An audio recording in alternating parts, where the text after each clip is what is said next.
오늘은 가감속 차로에 대해 더 자세히 알아보겠습니다.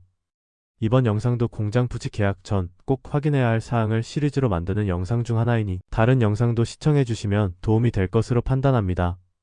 제공되는 자료들은 일반적인 사항들이며 상황이나 기관별로 차이가 있을 수 있습니다.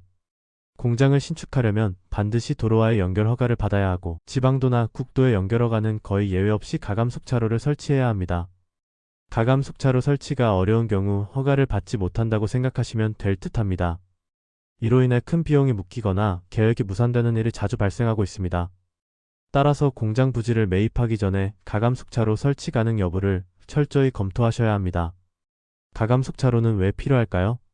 가감속 차로는 공장에서 나오는 차량이 충분히 속도를 올려 도로에 안전하게 합류하고 진입하는 차량은 부드럽게 속도를 줄여 들어올 수 있도록 돕는 역할을 합니다. 이러한 시설이 없다면 도로에서 갑작스러운 감속이나 급진입하는 차량이 많아지면서 사고 위험이 증가하게 됩니다. 따라서 지방도나 국도에서 연결 허가를 받으려면 가감속 차로 설치가 필수적입니다. 가감속 차로 설치가 어려운 곳의 땅은 사지 말자.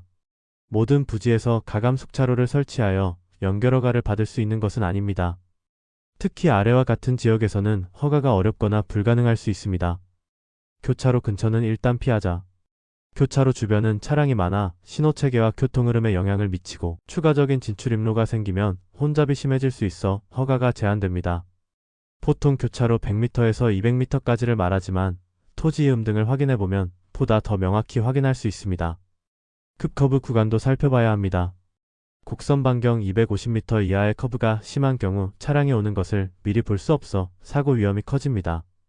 도로의 선형이 직선이거나 완만한 곡선이 아닐 경우 허가가 어려울 수 있습니다. 급경사 지역도 피해야 할 땅입니다.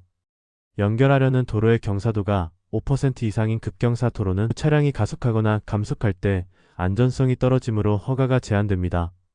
터널 및 교량 근처도 가감속 설치가 어렵습니다.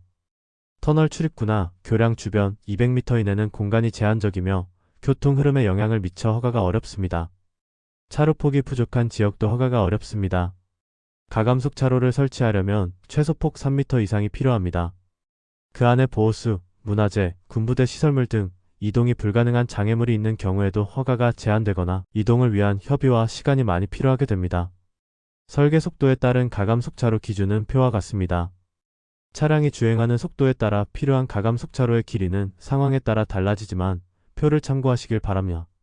예를 들어 설계속도 60km 지방도에서는 감속차로 55m, 가속차로 110m가 필요합니다. 만약 해당 길이를 확보할 공간이 없다면 연결 허가를 받을 수 없습니다. 공장 주차 대수와 가감속 차로의 관계. 공장을 신축하면 필수적으로 법정 주차 대수와 주차 공간을 확보해야 합니다. 주차 대수가 많을수록 가감속 차로의 길이도 길어질 수 있습니다. 사업계획서상의 사업 목적과 운영하는 차량의 크기나 대수에 따라 가감속 차로의 길이가 추가되는 경우가 많으며 이를 설치하기 곤란한 땅은 피해야 하겠지요. 공장 주차 대수 기준은 표에서 보는 바와 같습니다. 이는 부지 면적이 아니라 건축 면적을 기준으로 합니다. 이를테면 1500제곱미터 미만 공장은 건축 면적 200제곱미터마다 주차 대수가 한 대씩 계산된다는 의미입니다. 예를 들어 3500제곱미터 규모의 공장을 신축하면 최소 18대의 주차 공간이 필요합니다. 또한 근린생활시설이 포함될 경우 차량 출입이 더 많아지므로 가감속 차로 길이를 추가로 연장해야 할 가능성이 있습니다. 근린생활시설의 사무실, 상가 등의 주차 대수 산정 기준은 더 강화되어 있습니다. 가감속 차로와 주차 대수가 연결 허가에 미치는 영향은 다음과 같습니다. 가감속 차로와 주차 대수가 무슨 관계가 있길래 허가가 안 나올까요? 천안시에 있는 지방도를 예를 들면 연결 허가권이 있는 종건소에 연결 허가를 신청하면 앞의 표와 같은 방식으로 주차 대수를 따지고 해당 지방도 연결 지점의 교통 영향 등을 고려하여 거기에 맞는 가감속 차로의 길이가 결정되거나 불가 통보를 받기도 합니다. 보통은 표에 정리한 것처럼 연결 허가가 나오게 되는데 해석하면 가장 짧은 가감속 차로를 설치하여 연결 허가를 받을 경우 해당 가감속 차로를 이용한 건축 허가 시 몇 개 업체가 들어가더라도 전체 허가 가능한 주차 대수는 20대까지만 허용된다는 뜻입니다. 주차 공간이 충분함에도 불구하고 주차 공간의 유무안은 별개로 산정된 전체 법정 대수를 따져서 그 차량들이 지방도로에 진출입할 때의 상황과 교통 영향을 따지는 겁니다. 이를테면 인접부지를 추가 매입 후 공장 허가를 받거나 기존 공장을 증축할 경우에 추가되는 주차 대수가 최초 허용된 전체 주차 대수 20대를 넘어간다면 주차 공간이 충분히 확보되는 경우라도 기존 가감속 차로를 통한 지방도의 진출입 차량 대수가 늘어나고 교통 상황에 영향을 미치기 때문에 기존 가감속 차로의 길이를 연장하지 않으면 허가가 안 나온다는 뜻입니다. 이를 해결하려면 기존 가감속 차로의 길이를 연장하는 내용이 포함된 연결에 대한 변경허가와 점용허가를 다시 받아야 된다는 뜻입니다. 따라서 이런 땅은 피하는 게 상책입니다. 주차 대수가 많을수록 차량 유입이 많아지므로 가감속 차로 길이도 길어져야 합니다. 트럭이나 화물차의 비중이 크다면 추가적인 연장이 필요할 수도 있습니다.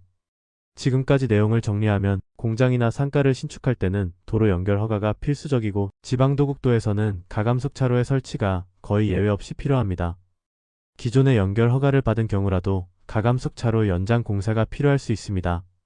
교차로, 급커브, 터널, 경사 구간 등에서는 허가가 어려울 수 있으니 반드시 사전에 확인해야 합니다. 땅을 매입하기 전에 토목 설계 사무소나 담당 공무원과 상담하여 확실하게 검토하는 것이 중요합니다. 여의치 않을 경우 매매계약서에 허가조건부 매매 특약을 추가하여 리스크를 줄이세요. 공장부지 연결허가나 가감속차로 설치에 대해 추가적인 궁금한 점이 있다면 댓글로 문의해주세요. 언제나 늘상 경기는 어려웠고 좋았던 때가 언제인지 기억도 안 나고 이번 위기는 지금까지보다 심하지만 좋은 날이 올 거라는 믿음으로 오늘도 힘겨운 생존을 위해 모든 힘을 쏟는 대표님들을 응원합니다. 봄을 시샘하는 꽃샘추위에 감기 조심하시고 이만 마치겠습니다.